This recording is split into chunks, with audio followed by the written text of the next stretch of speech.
तो आज का बाजार थोड़ा सा दबाव में है। 22,295 पे ट्रेड कर रहा है और निफ्टी 47,300 पे। एडवांस डिक्लाइन गड़बड़ है। एक बढ़ने वालों के सामने लगभग 4 से ज़्यादा गिरने वाले हैं, तो ये एक चिंता की बात हो सकती है। एडवांस डिक्लाइन यानी ब्रॉडर मार्केट में कमज़ोरी है। केवल टाटा ग्रुप एक मजबूत है आज, अदरवाइज एज ए पॉकेट कोई चीज़ आपको मजबूत शायद नहीं दिखेगी। प्रकाश गाबा जी आज के मेहमान है, गाबा सर का स्वागत करते हैं और साथ ही गाबा सर से एक राय लेते हैं कि इंडेक्स में क्या करना चाहिए। गाबा सर, इंडेक्स में क्या करना चाहिए? इंडेक्स में निफ्टी और बैंक निफ्टी दोनों में वीकनेस है, बिल्कुल। और निफ्टी फ्यूचर की बात करता हूँ स्पेसिफिकली, जो ब्रेकडाउन चाहिए था वो मिल गया करीब 22,450 के आसपास, और लोअर लेवल चलता है फ्यूचर्स में। पॉसिबल है कि और लेवल देखें 22,300 फ्यूचर्स की बात कर रहा हूँ, ये एक पॉसिबिलिटी है वहां तक स्लाइड होने की संभावना है। रही बात बैंक निफ्टी की, यहाँ पर जो लोअर लेवल जो सपोर्ट मिल सकते हैं फ्यूचर्स के 47,330 स्लाइड होने की संभावना है थोड़ी। तो दोनों ही वीक है, स्ट्रांग नहीं लगते। शायद हो सकता है स्लगिशनेस लोग काफी दौड़ा है तो साइडवेज मूव, बेरिश बायस थोड़ा पॉसिबिलिटी है। गाबा सर, टाटा मोटर्स इस भाव पे खरीदारी करनी चाहिए क्या? नजरिया लंबा हो तो बिल्कुल लेना चाहिए टाटा मोटर्स में, क्योंकि उसका रीजन ये है कि टाटा मोटर्स ने जो 1000 पार कर लिया है वो दिल से पार कर, ब्रेकआउट की तरह। तो वो अभी 1000 एक स्ट्रॉन्ग साइकोलॉजिकल सपोर्ट बन गया, 3 डिजिट से 4 डिजिट हो गया, तो ये एक अच्छी बात है, एक पॉजिटिव इंपैक्ट है। लेकिन नजरिया लंबा होना चाहिए, ऐसा नहीं कि अभी आज खरीदा कल बेच, वो नहीं करना चाहिए। लेकिन यस, बाय एंड होल्ड, और अगर है किसी के पास स्टे इन्वेस्टेड टाटा मोटर्स। दिल से बड़ा है ऊपर, 1000 के ऊपर अगर है तो बने रहिए इस पे। अभी तो काफ़ी कुछ इसमें होने वाली हैं चीज़ें, इस पर हम लोग बातचीत करेंगे। और कई सारे शेयर्स यहाँ पे तेज़ी और मजबूती का ट्रेड दे रहे हैं। चलिए सवाल जवाब लेते हैं। पहला सवाल है ज्ञान बोहरा का, चेन्नई से हमारे साथ जुड़ रहे हैं। ज्ञान जी नमस्कार, सवाल पूछिए। नमस्कार सर जी। सर एक्चुअली मेरे पास एक गार्डन रिच शिप बिल्डर से 25 शेयर है, 748 में लिया हुआ है सर। तो मैं जानना चाहता हूँ कि कंपनी का फ्यूचर कैसा है, फंडामेंटल है क्या, करंट लेवल में और इन्वेस्ट कर सकता हूँ क्या कर? करंट लेवल पे इन्वेस्ट करते पहले इस सवाल का जवाब। Gaba sir, Garden Reach Shipbuilders में करंट प्राइस पे और खरीदारी की जा सकती है क्या? 829 पर ट्रेड कर रहा है, अब अगर नजरिया लंबा है तो बिल्कुल खरीदना चाहिए। 1000 भी जाएगा लेकिन उसके नजरिया लंबा चाहिए। शॉर्ट टर्म में थोड़ी वीकनेस आ सकती है, लेकिन 750 गार्डन रिच शिपयार्ड में स्ट्रॉन्ग सपोर्ट जोन है, इतना ध्यान दीजिए। अगर नीचे आता है तो घबराइए मत, लंबा नजरिया तो नीचे ऊपर होने दो, उसको अपना काम करने दो, आप उसके इन्वेस्टेड। लंबा नज़रिया है तो ज्ञान जिसमें आप खरीदारी कर सकते हैं। कंपनी जो शिप बिल्डिंग का कामकाज करती है उसमें है, काफ़ी बढ़ा है स्टॉक, इसमें भी कोई शक नहीं है। पिछले एक साल में ही आप देखिए तो 450 से बढ़ते बढ़ते 900 के आसपास स्टॉक ऑलरेडी आ चुका है। वैल्यूएशंस हालांकि इंडस्ट्री वाइड अगर आप देखेंगे जो इस सेगमेंट की कंपनी उसके तुलना में अभी भी कंफर्टेबल है, बहुत सस्ता नहीं लेकिन कंफर्टेबल है। मार्केट कैप टू सेल्स देखेंगे जो 3 पहुंच गई, ये थोड़ा सा ज़्यादा है, इतना नहीं होना चाहिए। लेकिन फिर भी चूँकि डिफेंस सेक्टर और ये सारे सेक्टर्स बड़े रडार पे हैं, बहुत सारे ऑर्डर्स वगैरह आते रहते हैं, तो इसलिए कोई बहुत चिंता की बात नहीं है। तो करंट लेवल पे होल्ड कर सकते हैं, लेकिन लॉन्ग टर्म के लिए आपको अपना नज़रिया बनाना होगा। अगला स्टॉक है पंकज जोशी का, बेंगलुरु से। जोशी जी नमस्कार। Good morning sir. Good morning sir, बताइए। Very good morning. I'm a big fan of yours and Gaba sir. I mean every day morning I watch CNBC hours. Thank you sir, thank you, keep watching sir. बताइए Sir, I bought 250 shares of PI Industries at price of 2,562. I can keep it for 6 months. What is the target? How does it look like? Okay. And एक और share है. I bought 200 share of Pidilite at price of 2178. Pidilite. Should I book profit? Yeah, Pidilite. Should I book profit? Because it's not in uptrend trend for for few months, so past few months. So you have already booked the profit, right? Sorry? You have already booked the profit or you want to? No, I've made a profit, but I just want to check, should I keep it or should I just book profit and exit? Okay.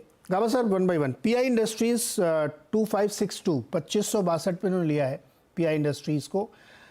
इसमें बीच में खबर आई थी कि जो इनका सबसे प्रमुख क्या कहेंगे एग्रीकल्चरल केमिकल बनाते हैं जिससे खरपतवार दूर की जाती है, उसमें जापानीज़ एक कंपनी एंटर कर रही है बड़े पैमाने पे, तो उसका इम्पैक्ट आया था और स्टॉक काफ़ी तेज़ी से गिरा था, लेकिन उसके बाद से संभला है और स्टॉक रिकवर कर रहा है। इनके भाव से काफ़ी ऊपर है अभी, क्या करना चाहिए पीआई में? हमने 4000 का हाई देखा था पीआई इंडस्ट्रीज में, लो लेवल आया जो आप बोल रहे हैं, शायद उसका इम्पैक्ट तो 3000 के करीब भी आ गया, 3200 जब मैं चार्ट स्ट्रक्चर देखता हूँ तो ये अब भी पॉजिटिव एक्सपेंशन कॉन्ट्रैक्शन होते हैं विद इन लिमिट्स है, तो मेरे ख्याल से अपो कायम है। अभी जापानीज आता है आने दो, जब भी आता है आने दो, उनको अपना काम करने दो। मुझे चार्ट स्ट्रक्चर अब भी अच्छा लगता है, मुझे तो ये जो रिसेंट हाई हमने 4000 देखा है वो पार कर लेगा, ऐसा कुछ होगा तो और भी हाई जोन देखेंगे, तो स्टे इन्वेस्टेड, मुझे इसका डर नहीं लगता चार्ट देखकर। 6 महीने अगर इसको होल्ड करें तो कितना टारगेट हो सकता है पीआई का? मेरे ख्याल से एक बार 4000 पार कर ले तो फिर 5000 का टारगेट लक्ष्य होना चाहिए, और ये गौरव की भाषा में कहें तो लक्ष्यांक 5000 होना चाहिए। ओके, लक्ष्यांक टारगेट 5000 हो सकता है, but condition is it should reach the 4000 mark. दूसरा स्टॉक इनका है पिडिलाइट, इसमें क्या करना चाहिए? ये तो होल्ड करना चाहिए, इसमें एक ब्रेकआउट की जरूरत है और लगता है ब्रेकआउट मिलेगा, वो है 2800 के आसपास। जब इसमें ब्रेकआउट मिलेगा तो वो 3000 तक ले जाओ, तो मेरे ख्याल से ये स्टॉक भी होल्ड है पिडिलाइट, कंटिन्यू होल्डिंग, घबराइए मत, ये स्टॉक का चार्ट बढ़िया है। Okay Joshi ji, both the charts are good, you should keep on holding. अगला सवाल है सुब्रमण्यम का हैदराबाद से। सुब्रमण्यम सर नमस्कार, बताइए सर। नमस्कार सर जी सर, मेरे पास है KRBL 125 shares at the rate of 410 sir, 410 रुपये का। बहुत लास्ट में हो गया सर, एग्जिट हो जाना है, अभी एवरेज कर सकता हूँ यहाँ, समझ में नहीं आ रहा। यार हैदराबादी बिरयानी बड़ी फेमस है ना और यही बासमती यूज होता है उसमें, पता नहीं कौन सी वैरायटी यूज करते होंगे, लेकिन क्या लकी बिरयानी है ना सर आपकी? जी, पैराडाइज सर, पैराडाइज, सॉरी हाँ, ये पैराडाइज। हाँ, एक बार मैं हैदराबाद गया था तो मैं वहाँ से लेके मुंबई आया था पैराडाइज। जी, Paradise famous, Paradise very famous, yes. Paradise का मुझे लगता है एक फ्रेंचाइजी भी उन्होंने खोली दिल्ली कनॉट प्लेस में समवेयर। खैर गावा सर, KRBL नुकसान हो रहा है सुब्रमण्यम सर को, 100 रुपये नीचे आ गया इनके भाव से, क्या करना चाहिए? ब्रेकडाउन हुआ है 350 के आसपास, तो वो नहीं होना चाहिए था, उससे लगता है कि और लो लेवल देखने को मिल सकते हैं, तो KRBL शायद 250 के आसपास भी आ सकता है। मुझे पता नहीं, शायद लगता है इस पर कुछ फंडामेंटल न्यूज था, अबू धाबी जहाँ लक्ष्मण गए थे वहां पर कुछ चक्कर था, वर्ल्ड टीवी या कुछ था, मुझे समझ में कुछ नहीं आता, लेकिन ऐसा कुछ लगता है फंडामेंटल न्यूज अगेंस्ट था KRBL के, शायद उसका इम्पैक्ट हो सकता है। तो अभी करेंगे, अभी और नीचे जाएगा तो फिर क्या करेंगे? आएगा, एक डिलीवरी बेस्ड स्टॉक है, लेकिन मुझे लगता है उसके बाद 250 पे स्ट्रॉन्ग सपोर्ट जोन होगा, वो नहीं टूटेगा लगता है। अगर आप उतना सहन कर सकते हैं तो होल्ड कीजिए, लेकिन स्ट्रक्चरली लगता है कि फिर एक अप मूव मिलेगा, लेकिन वक्त लगेगा, वक्त बिताना पड़ेगा, फिर करीब 400 के करीब जाएगा तो आप वहां निकल सकते हैं, लेकिन यहाँ पर इस स्टॉक में मेरे ख्याल से लॉस बुक नहीं करना चाहिए। तो इस पूरे कार्यक्रम में कम से कम 1 साल तो लगेगा? बिल्कुल, एब्सोल्युटली करेक्ट, कम से कम 1 साल। तो सुब्रमण्यम सर पहले ये 250 आ सकता है, फिर वहां से ये ऊपर जाएगा तो 400 तक दोबारा जा सकता है। अगर आप, एक तो आपको बर्दाश्त करना पड़ेगा कि ये पहले 250 भी जाएगा तो आपको देख के और दुख होगा, लेकिन फिर ये जा सकता है ऊपर, तो सलाह ये है कि आपको होल्ड करना चाहिए यहाँ पे KRBL को। नेक्स्ट क्वेश्चन है मिर्ज़ा हुसैन बेंगलुरु से, बताइए हुसैन जी। सर नमस्ते सर। जी नमस्ते।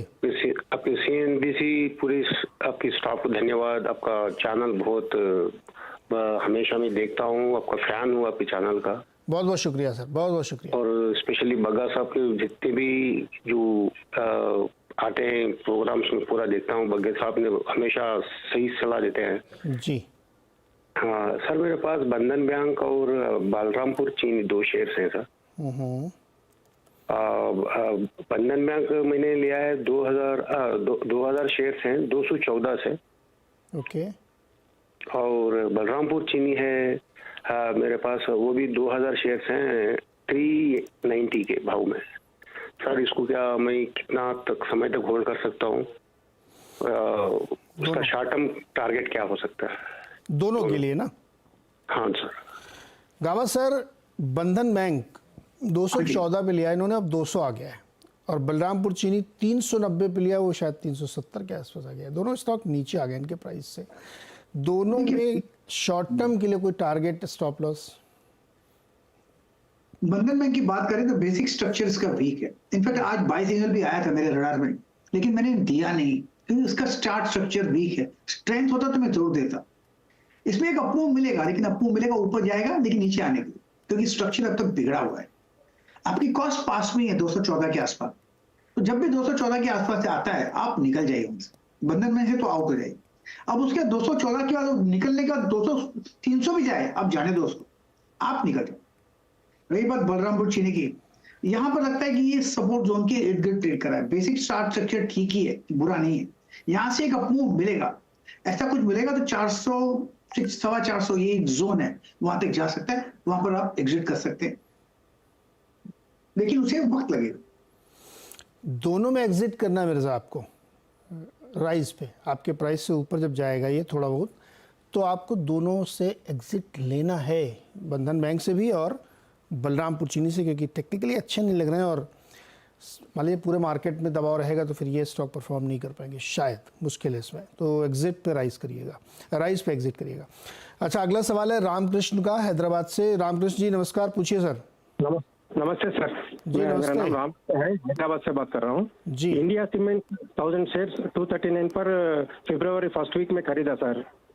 ये अभी अप टू सितंबर तक वेट करने के लिए है, कुछ बढ़ने का चांसेस है या नहीं है सर? सितंबर क्यों? वाई सितंबर? सितंबर थोड़ा घर पे काम है उसके लिए। अरे वाह, ये एकदम सही है। ये देखिए लॉजिक होना चाहिए कि हमको क्यों बेचना है। गावा साहब, सितंबर में घर पे काम में कुछ पैसे की ज़रूरत पड़ेगी, तो क्या इंडिया सीमेंट कुछ हमें कमाई करके दिलवा सकता है रामकृष्ण जी को?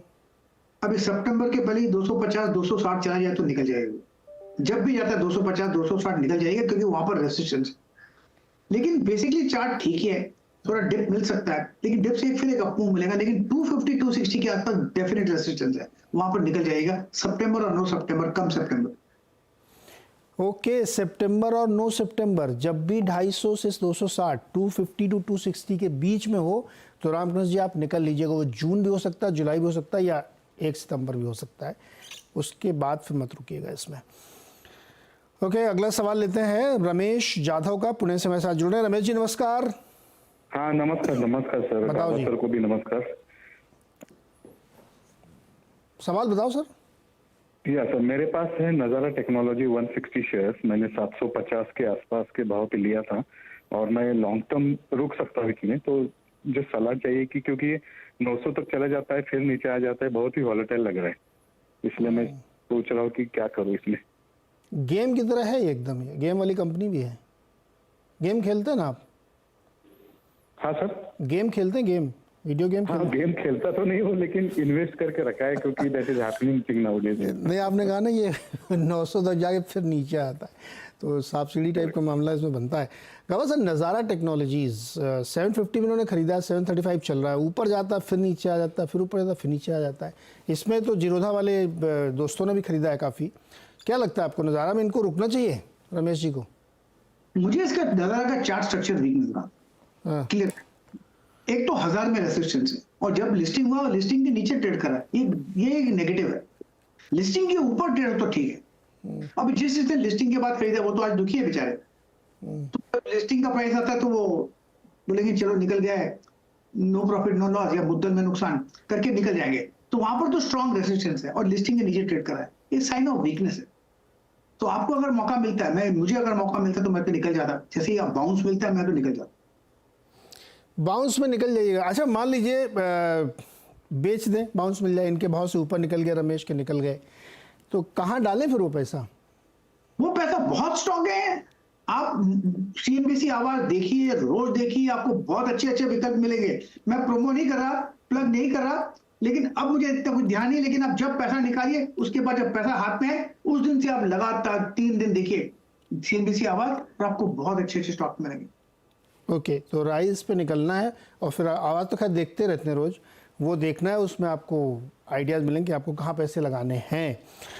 अगला सवाल भी लेता हूँ मैं मयूर का, मुंबई से जुड़ रहे हैं हमारे साथ। मयूर जी, मयूर आपका नाम क्या है पूरा?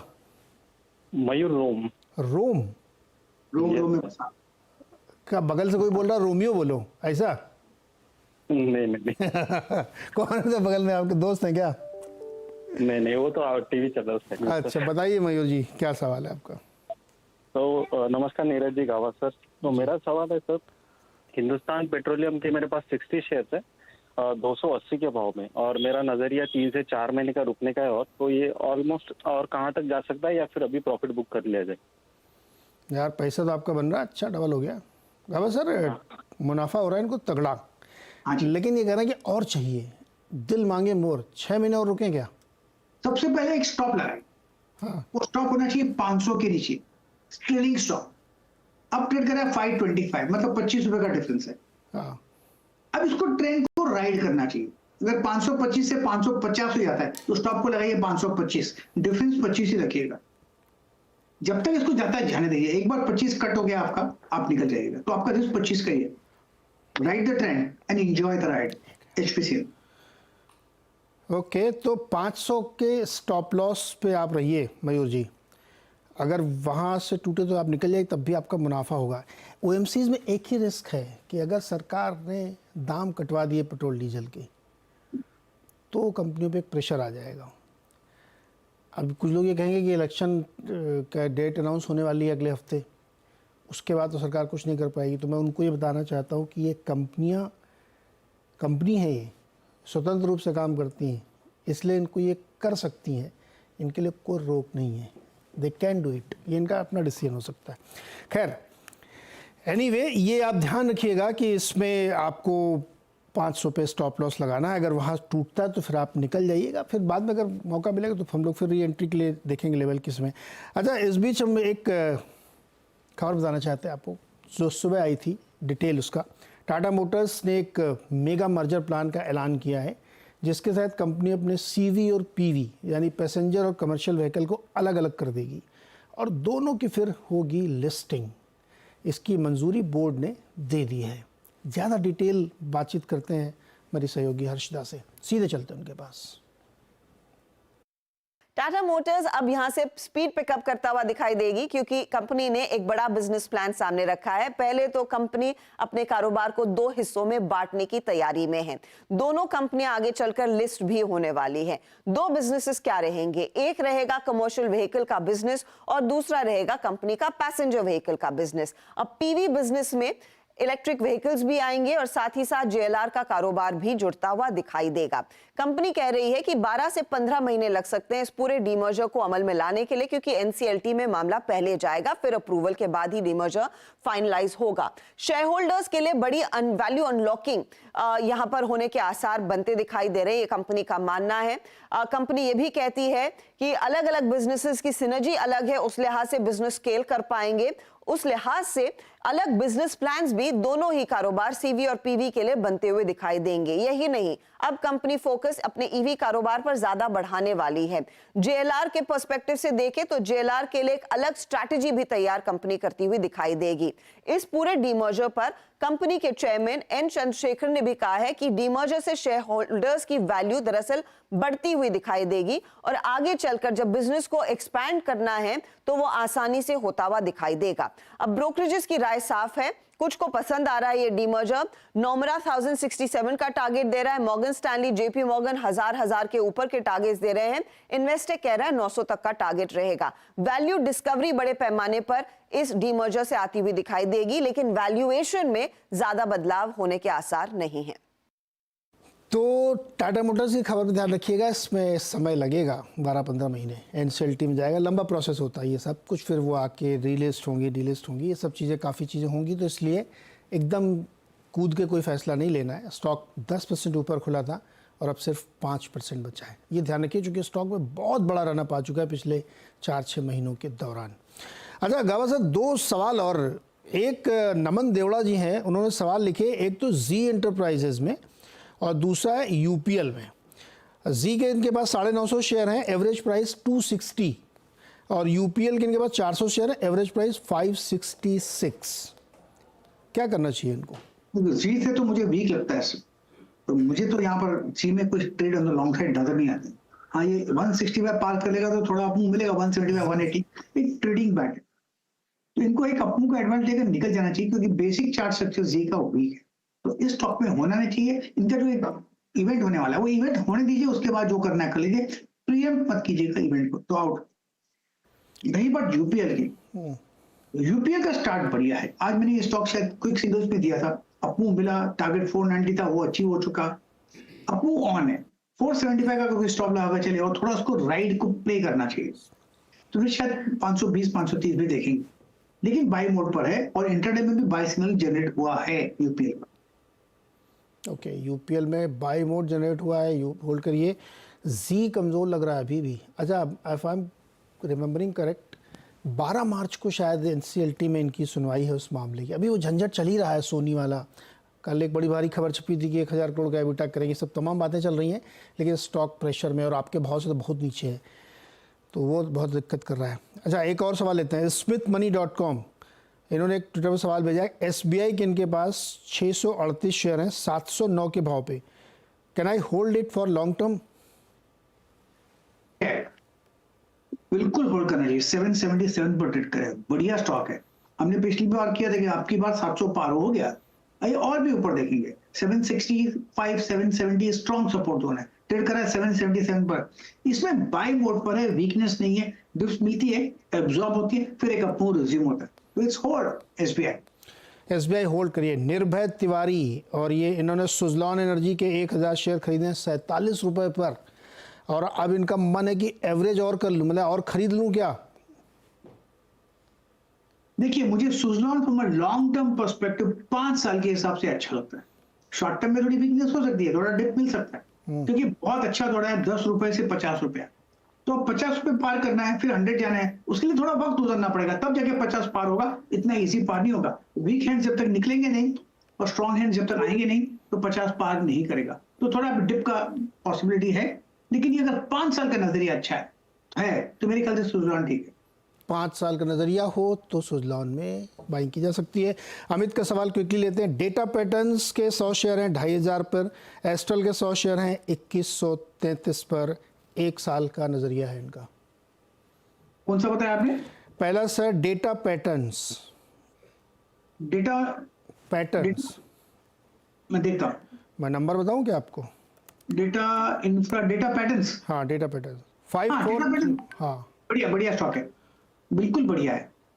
272 पर ट्रेड कर रहा है, इसमें जो भी डिप्स मिलती है खरीदना चाहिए और लॉन्ग टर्म होल्ड करना चाहिए। शॉर्ट टर्म में थोड़ी वीकनेस है, लेकिन 2400 2500 के आसपास स्ट्रॉन्ग सपोर्ट जोन है डेटा पैटर्न्स से, it's a buy and hold. और एस्ट्रल का एस्ट्रल का शायद आज बाय सिग्नल जनरेट हुआ था सुबह, मुझे ध्यान है, और यहाँ पर लगता है कि ये साइडवेज मोड पर है, बाई मोड पर है, ट्रेड कर रहा है 2019। मेरे ख्याल से ये भी medium term to long term के लिए अच्छा स्टॉक है, continue holding it Astral. Okay, इसको होल्ड किया जा सकता है एस्ट्रल को भी। गावा सर, बहुत बहुत शुक्रिया जुड़ने के लिए, बातचीत करने के लिए और दर्शकों की मदद करने के लिए। ध्यान रखिए आप लोग, मार्केट थोड़ा सा शेकी दिख रहा है, ऊपर उतार चढ़ाव ले रहा है, तो उसमें आपको अपना बचाव भी करना है। छोटा सा एक ब्रेक के बाद खिलाड़ी नंबर 1।